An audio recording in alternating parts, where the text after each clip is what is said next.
Journalism, assemble. Importing all preferences from home interface. Systems are now fully operational.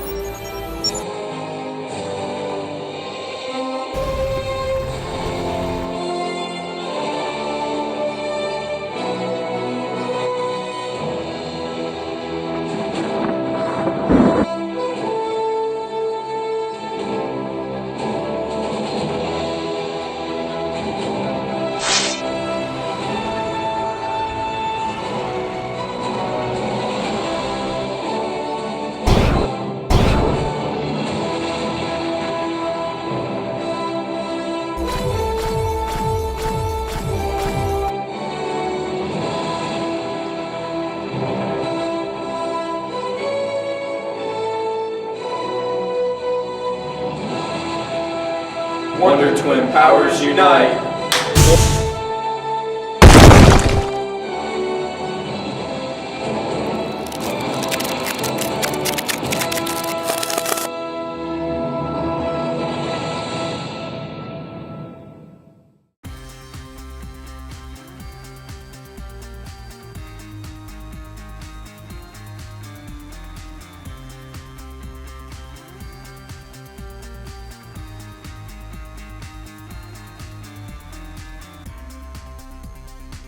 How much money would it take you to say a cuss word? No dollars. How much to lick the cafeteria floor after lunch? I $2. don't know, like $5. Oh, how much to tell on your friend vaping in the bathroom? I'd do that for like $30 because friends are forever. I don't know, like 10. Ooh, $20. Okay, how much to tell on your friend vaping in the bathroom? $100. There ain't no amount of money. I would drink someone's spitter for, it would have to be at least $200. Yeah, it depends who it is. 10. Not put anything in my mouth, no matter the money. To lick someone's shoe.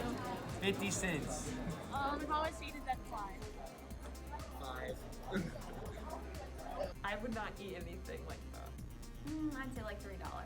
To eat a dead fly. Ooh, that'd be like 100. That's gross. How much to get back with your ex? Couldn't pay me to do it. I don't, no thanks. Lots of money. How much to call Mr. Coburn by his first name? $20.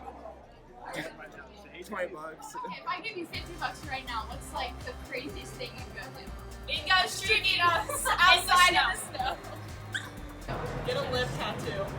Skinny dip in the pool. I know, but I'll do anything for $50, you know, $50, $50. Is wear a white shirt because I don't ever do that. if I was to give you $50 right now, what's the craziest thing you'd do? I'd give it back to you.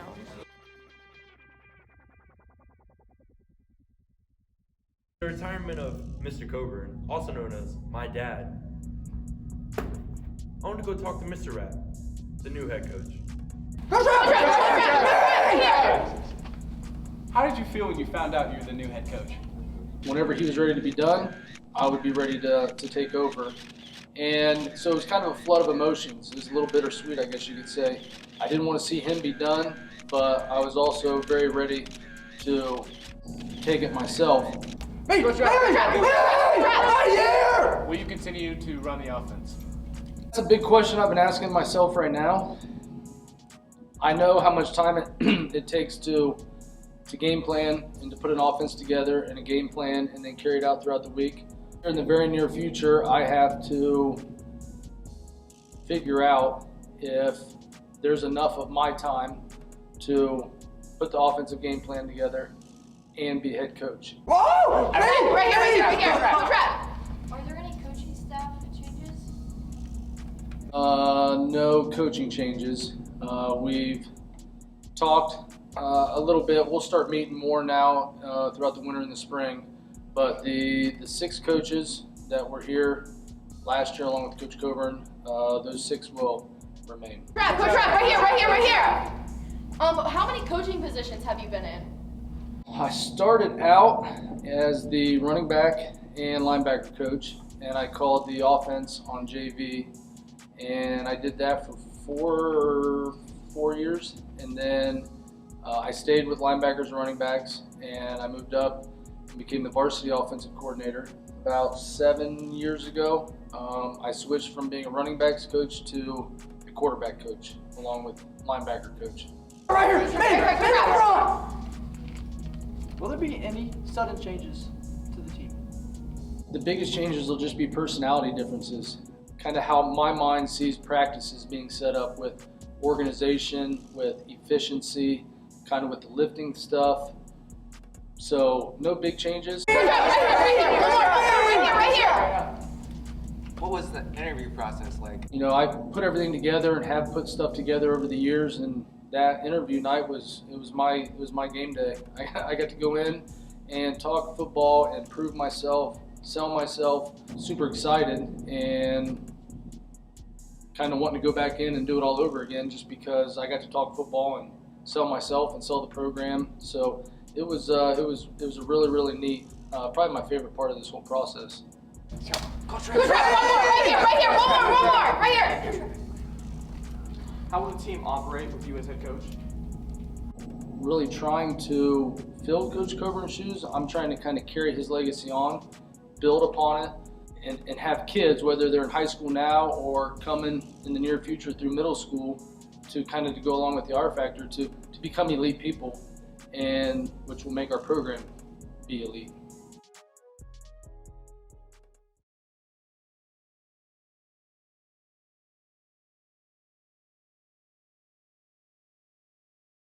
Lacrosse? I wouldn't play it, but it'd be fun to watch. I wish we had lacrosse. Lacrosse. Badminton, just because it sounds like a lot of people say that they really like it in gym and stuff. Badminton. Hockey? Men's volleyball. Probably hockey. Rugby. Water polo. I think tennis would be pretty cool. I just like watching it every year in the winter. I think men's volleyball would just be a lot of fun. It's just a rough sport. I don't know. It'd be fun. Want to have a big stick? I just think it'd be a cool, different sport to have. I think it'd be really fun and just be cool. I just really enjoy watching hockey, and it looks like a really fun sport to play. Can you come here, Mr. Metzger, please? They want to see you. The people. The people. I think Justin Metzger would be great at lacrosse. I mean, Logan seems to go crazy about it, but he seemed to always be mad that he lost games, so I don't know. Probably Caleb Hurley. He's got the hair. I don't know for men's volleyball. Just like people who can jump, I guess. Maybe basketball players are like. I think football people would probably like it. Me and Logan Murphy. Me, Ryan, and almost everybody on the football team. Myself, because I'm cool. No, I've never played it, but I've gone ice skating before. I played it in my grandma's yard. I watch it, and I have played it. I play volleyball, so I know it's fun. Yeah, we just played it in gym class. I've watched it. No. Because I don't know where you would go around here. I've watched it. I've never played it before. I think Mr. Overturf would be good at it. It just seems like something he'd do. Dietz. Mr. Dietz. Mr. Shane or Mr. Picadillo. Not really. Ryan Dixon. Coburn or Mr. Rapp? Because they always play games at Coburn's house on the ice behind their house. I think Mrs. Schreider would make a good coach because she's mean enough to all the students that they would run really well away from her.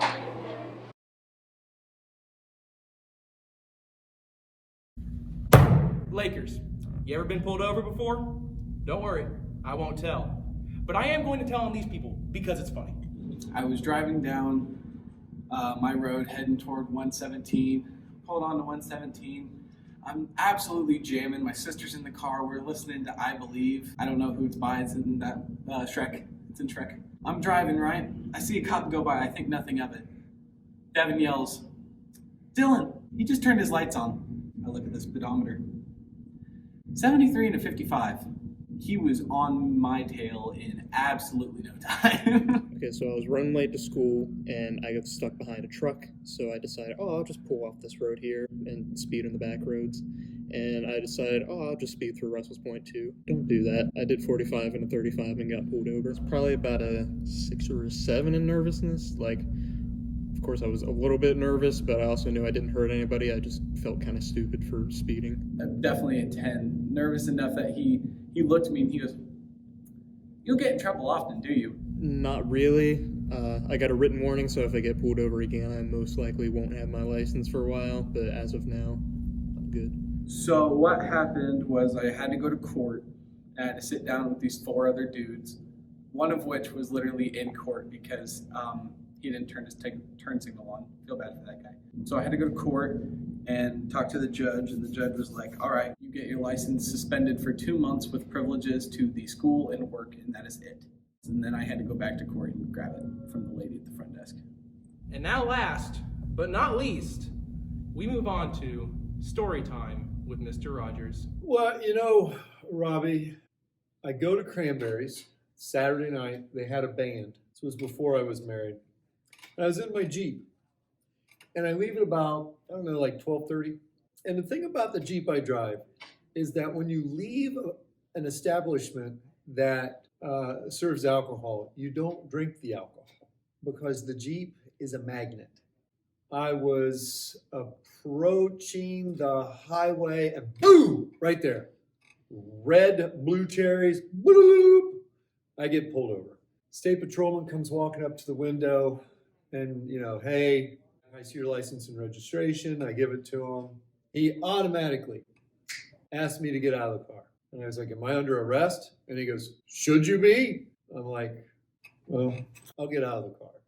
So I get out of the car. And he goes, "Do you have any weapons on you?" And I'm like, "No." And he goes, "Do you mind if I frisk you?" And I'm like, "I guess not." I go, "What are you looking for?" "Well, I'm looking for weapons." So he pats me down. I've never been patted down. And he goes, "What's in this pocket?" And I go, "A lighter?" And then he goes, "What have you been lighting?" And I go, "Trash. I need a lighter to burn the trash." And he goes, "Oh." And he goes, "Okay, go back into my cruiser." So I go back into the cruiser and I sit down. And he goes, "I'm going to write you a citation." My immediate reaction, because I'm a thinker, is, "For having a lighter?" Red-faced policeman. He goes, "No, for falsification of tags and registration." And what Robbie will do is he'll like splice in a picture of my Jeep. And I'm like, "Falsify what?" And he goes, "That's a Willys Jeep, and this comes back to a Ford." And I go, "That's a Ford." And he goes, "Well, it says it's a 44 or 42 Ford convertible." And I go, "Yeah, at the DMV, Ford wouldn't come up as a Jeep. So the closest they could get is a 2-door Ford." He blows up, just boom, not being professional at all. And I go, "Hey, you can write me up. I'll see you in court." He starts going off, and that's when the story goes downhill to the point where he's no longer a professional law enforcement officer. There are 2% or so that, you know, are a little iffy. I found an iffy one.